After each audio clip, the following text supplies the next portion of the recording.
السلام عليكم ورحمة الله وبركاته. بسم الله الرحمن الرحيم. الحمد لله رب العالمين والصلاة والسلام على أشرف الأنبياء والمرسلين نبينا محمد وآله وصحبه أجمعين. أما بعد සියලු දෙනාටම අල්ලාහ්ගේ ශාන්තිය හා සමාදානය උදා වේවා. සහෝදරනි සහෝදරියනි, රමලාන් මාසයේ අපිට නොයෙකුත් ගැටලු ප්‍රශ්න, ඒ කියන්නේ රමලාන් මාසය හා සම්බන්ධව නොයෙකුත් දේ අපේ හදවත් තුළ ඇති වෙනවා. මේක හරිද? මේක වැරදිද? මම නෝම්බි අල්ලගෙන මේ වගේ වැඩක් කරනවා. මේක ඉස්ලාමයට අනුමතයිද? එහෙම නැත්නම් මගේ සෞම්‍ය අවලංගු වෙනවද? මේකුත් ගැටලුකාරී තත්ත්වයන් ඇති වෙනවා. මේකේ ප්‍රධානම ගැටලුව තමයි විශේෂයෙන්ම මුස්ලිම් නොවන උගා අයගේ මනසේ තියෙන දෙයක් තමයි කෙල ගිලුනොත් සෞම්‍ය කඩ වෙනවද? එහෙම නැත්නම් නෝම්බි අවලංගු වෙනවද කියලා. ඉස්ලාම් ආගමේ එහෙම දෙයක් නෑ. කෙල ගිලුන කියලා සෞම්‍ය අඩාල වෙන්නේ නෑ. ඒ වගේම සමහර ඉමාම්වරුන්ගේ මතයට අනුකූලව සෙම ගිලුනත් නෝම්බි අවලංගු වෙන්නේ නෑ. එහෙනම් සමහර අවස්ථාවන් වල ඔබට සෙම ගිලෙන තත්ත්වයක් ඇති වුණා නම් ඔබ හොඳට මතක තියාගන්න ඔබේ සෞම්‍ය අවලංගු වෙන්නේ නැහැ. නමුත් ඔබට පුළුවන් නම් ඒ කාරණා කැල ගන්න. අන්න ඒ අවස්ථාව ඉතා හොඳයි. ඊළඟ කාරණේ. උගාක් අය හිතාගෙන ඉන්නවා මුස්ලිම් කාන්තාවන්ට පල්ලියට යන්න බෑ කියලා. අපිට දැක ගන්න පුළුවන් මේ මතාන්තර මේ මුසාබස් දෙසාබාන ඒ පුද්ගලයන්ට හොඳම පිළිතුර තමයි මේ රමලාන් මාසය. මේ රමලාන් මාසයේ ඔබට දැක ගන්න පුළුවන් මුස්ලිම් පල්ලිවල කාන්තාවන් පිරී ඉතිරෙන තත්ත්වය. මම පොඩි උදාහරණයක් කියන්නම්. දේවදූත මුහම්මද් තුමා සලාතේ දේව මෙහෙ ඉටු කරගෙන ඉන්නකොට සමහර අවස්ථාවන් වල හිතනවා ඉතා දීර්ඝ ලෙස මේ දේව මෙහෙ කරන්න ඕනේ කියලා. නමුත් එතුමාණන් මේ සලාතේ ඉටු කරගෙන ඉන්නකොට එතුමාණන්ට පිටිපස්සේ ඉන්න කාන්තාවන්ගේ ඒ දරුවන්ගේ අඬන ශබ්දය ඇහෙනවා. ඒ ශබ්දය ඇහෙනකොට නබිතුමා ඉතා ඉක්මනින් කෙටි කරලා ඒ සලාතේ ඉවර කරනවා. මේ සලාතේ ඉටු කරපු නබිතුමා පෙරලලා ඇහුවේ නෑ, ඇයි ඕගොල්ලෝගේ දරුවන්ව එක්කගෙන ඉන්නේ? මම ඉතා දීර්ඝ ලෙස මේ සලාතේ ඉටු කරන්න හැදුවේ ඕගොල්ලන්ගේ ළමයි අඬන හින්දා තමයි මම මේ සලාතේ කෙටි කරේ කියලා නබිතුමා කිව්වේ නෑ. ඒක පළවෙනි කාරණේ. ඒ කියන්නේ කාන්තාවන්ව අධෛර්යමත් කළේ නෑ. ඊළඟ කාරණේ, කාන්තාවන්ට පල්ලියට එන්න බෑ කියලා සමාජය තුළ ඇති වෙලා තියෙන ඒ බොරුව, මුස්ලිම්වරුන් පිළිබඳව ඇති කරන ඒ චෝදනාවට හොඳම පිළිතුරක් තමයි කාන්තාවන්ට පල්ලියට එන්න බෑ කියලා තහනමක් කරලා තිබුණා. නබිතුමාගේ කාලේ මේක තහනමක් වෙලා ඇති. නබිතුමාගේ කාලේ කාන්තාවන් පල්ලියට පැමිණියා. අන්නේ ඒ වගේම දැන් කාලේ ඔබට මුස්ලිම් පල්ලිවල දැක ගන්න පුළුවන් කාන්තාවන් වෙනුවෙන්ම වෙන් කරපු කුටි තියෙනවා. ඒගොල්ලන්ගේ යාඥාවන් සඳහා. ඇත්තටම පිරිමින් වගේ නෙමෙයි කාන්තාවන්. නොයෙකුත් අපහසුතාවයන් තියෙනවා. මේ කාල වකවානුවේ ඒගොල්ලන්ට පල්ලියට පැමිණෙන්න අමාරුයි. අන්න ඒ නිසා කාන්තාවන් Tamanගේ නිවසේම සලාතේ ඉටු කරන එක ශ්‍රේෂ්ඨයි. පල්ලියට පැමිණෙන එකේ කිසිම තහනමක් නැහැ. නබිතුමාගේ කාලේ පසුවෙන් සලාතේ සඳහා පල්ලියට කාන්තාවන් පැමිණියා. අද වෙනකම් මුස්ලිම් කාන්තාවන්ට පල්ලියට පැමිණෙන එක තහනමක් කියලා තියෙනවා නම් දැන් ගිහිල්ලා ඔයගොල්ලෝ YouTube එකේ ගහලා බලන්න මක්කම නුවර තහනම් වෙලා තියෙන ඕනේ කාන්තාවන්ට. පිරිමින්ට කොයි වගේ අයිතිවාසිකම් ඉස්ලාම් සලකලා දීලා තිබුණාද, සලසා දීලා තියෙනවද? අන්න ඒ විදිහටම කාන්තාවන්ට පල්ලියට පැමිණීමේ ඒ අවකාශය ඉස්ලාම් ලබා දීලා තියෙනවා.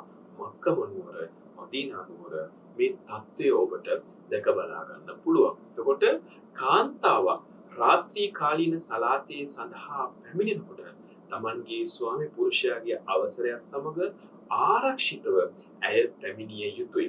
ඒ වගේම තවත් මතයක් තියෙනවා කාන්තාවන් සුවඳ විලවුන් ගෑම ආලේපනය කිරීම හොඳද නරකද කියලා.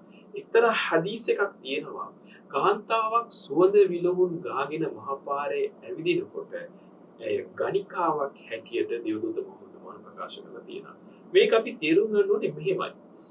යම් කාන්තාවක් සුවඳ විලවුන් ගාගෙන තමන්ව ආකර්ෂණය කරගන්න ඕනේ, මේ පිරිමි තමන් දිහා බලන්න ඕනේ, තමන් ආකර්ෂණය වෙන්න ඕනේ, තමන්ගේ ಗುಣ වයන්න ඕනේ කියලා කාන්තාවක් මහපාරේ යනවා නම් ඇගේ චේතනාව මොකද්ද?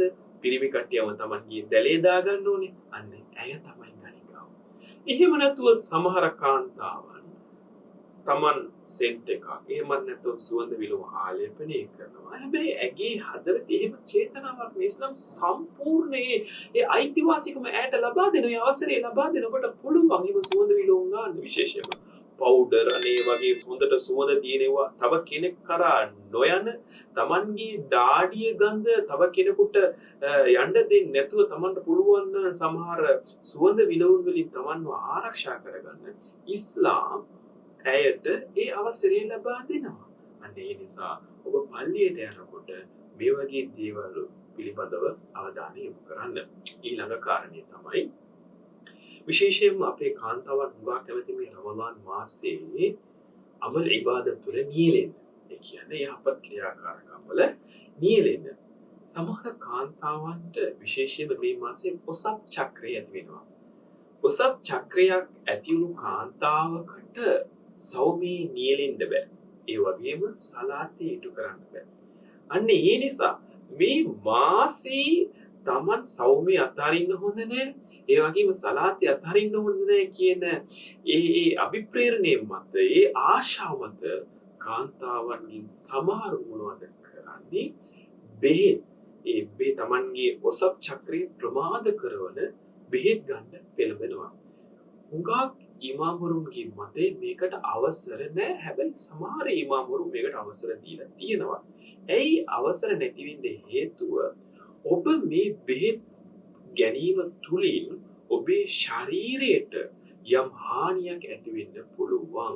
ඒක මුස්ලිම් කෙනෙක් කියලා කියන්නේ ලා වරර වලා දිරාර. ඔහු අනුන්ටත් හිංසා කර නොකළ යුතුයි, තමන්ටත් හිංසා කර නොගත යුතුයි. අන්න ඒ නිසා ඔබ ඉස්ලාම් කියලා කියන්නේ ස්වභාවික ආගමක්, දහමක්. ඔබ ඔබේ ස්වභාවයට ඒ අනුමැතිය ලබා දිය යුතුයි. ඔසප් චක්‍රයේ ක්‍රියාත්මක වෙනවා නම් අවසර ලබා දෙන්න. ඔබ ඒක වළක්වන්න යන්න එපා.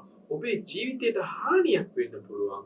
අන්න ඒ නිසා ඔබ සෞමී නියලිය යුතු නම් ඔබට පුළුවන් ඔසප් චක්‍රයේ එහෙමම ඒක අතාරින්න. අනිත් එක ඔබ සෞමී රමලාන් මාසයේ ඔබට ඔසප් චක්‍රය ඇති වුණා නම් ඔබට සලාතයයි ඒ වගේම සෞම්‍යයි නියැලීම හැරෙන්න ඔබට විකර කරන්න පුළුවන්, කුරාන් කියවන්න පුළුවන්, දන් දෙන්න පුළුවන්, මේ හැම දෙයක්ම කරන්න පුළුවන්. ඔබ වැළකීලා ඉන්න ඕනේ තවාෆ් කිරීමෙන් මක්කම නුවරේ ඉන්නවා නම්, ඒ වගේම සෞම්‍ය නියැලීමෙන් සහ ඔබ සලාතේ තිබීමෙන් මේ කරුණු කාරණා තුලින් වැළකීලා ඉන්න ඕනේ. ඊළඟ එක හුඟා ගර්භණී කාන්තාවන් කිරිදෙන මහවරු හිතාගෙන ඉන්නවා මම දැන් ගර්භණී කාන්තාවක්, මට නොම්බි අල්ලන්න ඕනේ නෑ, සෞම්‍ය නියැලෙන අවශ්‍යතාවයක් නෑ කියලා. කිරිදෙන අම්මා ඇය හිතාගෙන ඉන්නවා මම කිරිදෙන අම්ම කෙනෙක් ඉන්නම සෞම්‍ය නියැලෙන්න ඕනේ නෑ කියලා. නෑ, මේක වැරදි.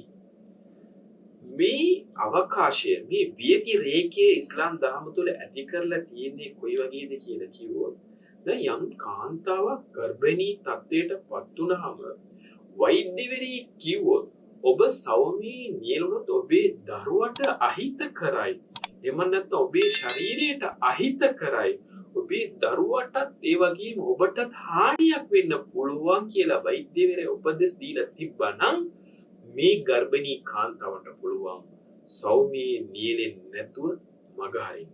එහෙම නැත්නම් සමහර කාන්තාවන් ඉන්න හොඳ ශක්තිමත් කාන්තාවන් ඉන්නවා, නිරෝගී කාන්තාවන් ඉන්නවා.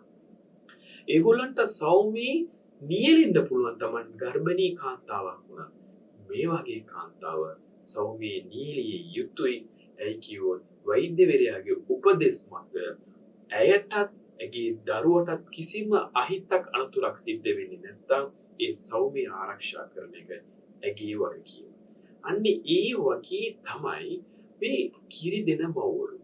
කිරි දෙන මව්වරුන් සෞම්‍යයේ නියැලීම තුලින් Tamanගේ දරුවාට කිරි නැති වෙයි යම් අහිතක් හානියක් සිද්ධ වෙයි කියලා වෛද්‍ය උපදෙස් මත ඔබ මත දරනවා නම් ඔබට පුළුවන් සෞම්‍යයෙන් වැළකීලා ඉන්න.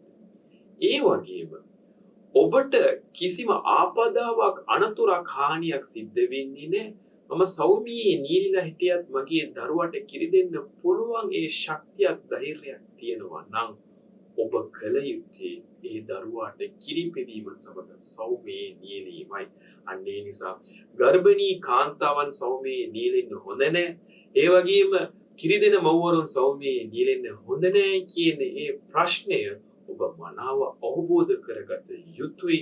එතකොට තමයි ඉස්ලාම් දහම පිළිබඳව පැහැදිලි අවබෝධය ඔබට ලැබෙන්නේ. ඒ වගේම රෝගී. මේ රෝගීන්ගේ සමහර කට්ටියන හැමදාම මේගොල්ලෝ රෝගීන්. දියවැඩියාව තියෙනවා, ප්‍රෙෂර් එක තියෙනවා, ඒ වගේම නොයෙකුත් රෝගාබාධ හැම කාලෙටම මේගොල්ලන්ට තියෙනවා. මෙන්න මේ රෝගීන් ගැන නෙමෙයි ඉස්ලාම් කියන්නේ.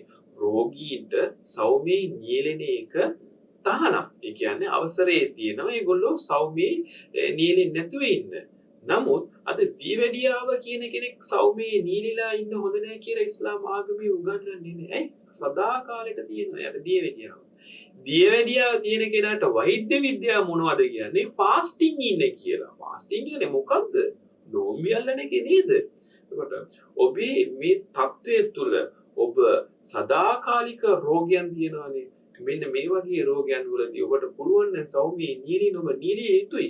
එහෙම නැතුව తాවකාලික කිනම් හොද කැන්සර් එකක් හැදිලා තියෙනවා. ඔබ බෙහෙත් ගන්න ඕනේ.